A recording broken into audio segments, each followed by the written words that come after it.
Hey, it's me, MLB. Here is the top delinquent, chapter 17, and this one is titled Captured. Just a little warning before we start. There's nothing particularly triggering mentioned in this chapter, but it's an unpleasant situation and may cause anxiety. So please stop listening if any part of this chapter makes you feel uncomfortable. Totes, she replied excitedly, swept up in the atmosphere of the place and the fun of the moment. Ugh, Jeff, no, what the hell are you doing? He groaned internally, making a mental note to talk to her about it once he had left, intending to say that you two should just duck and not hang out with him. Sweet. Okay, well I'll see you after the show then, he said as he turned and walked off. Dude, he deadpanned her. What the hell? What? She replied innocently. Dude, that's DH's best friend. I don't want to hang with him. As you two continued to talk back and forth between yourselves, DH's best friend had rung him. Hey bro, he said into the receiver. I'm at the show. A yin is here. There was a pause as he listened to DH's reply.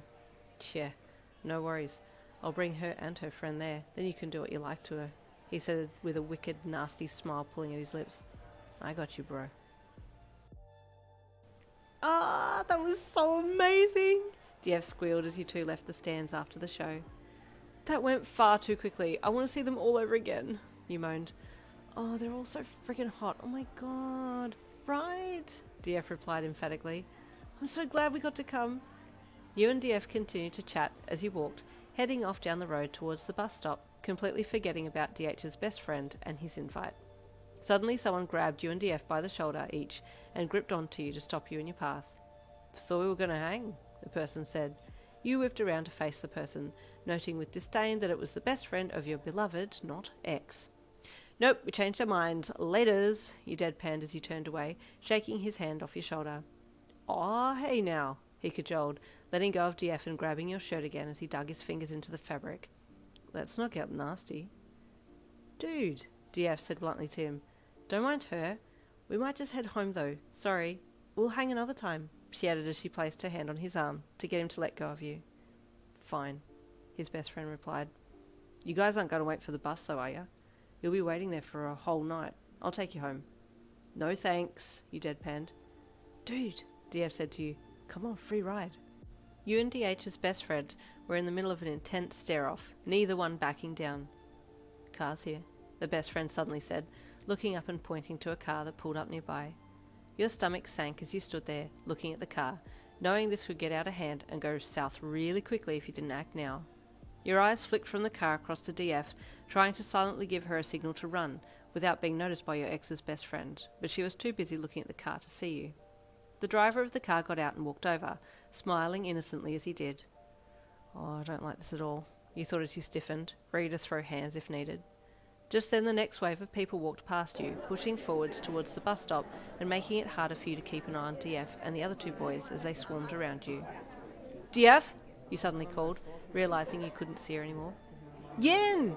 You heard her call back, and you pushed your way through the crowd towards her voice, suddenly being grabbed and forced into the back of the waiting car. Babe, you called when you saw her sprawled across the back seat. We need to get out now! Not so fast, sweet cheeks. DH wants a word with you.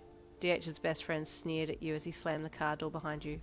Screw you! You snarled, spinning and grabbing for the door to yank it open, panicking when it wouldn't budge. Don't you just love child locks? The best friend sneered from the passenger seat as he hopped into the car and slammed the door shut, the other guy jumping into the driver's seat quickly and pulling away from the curb. Your stomach contorted, knotting over itself as dread set in.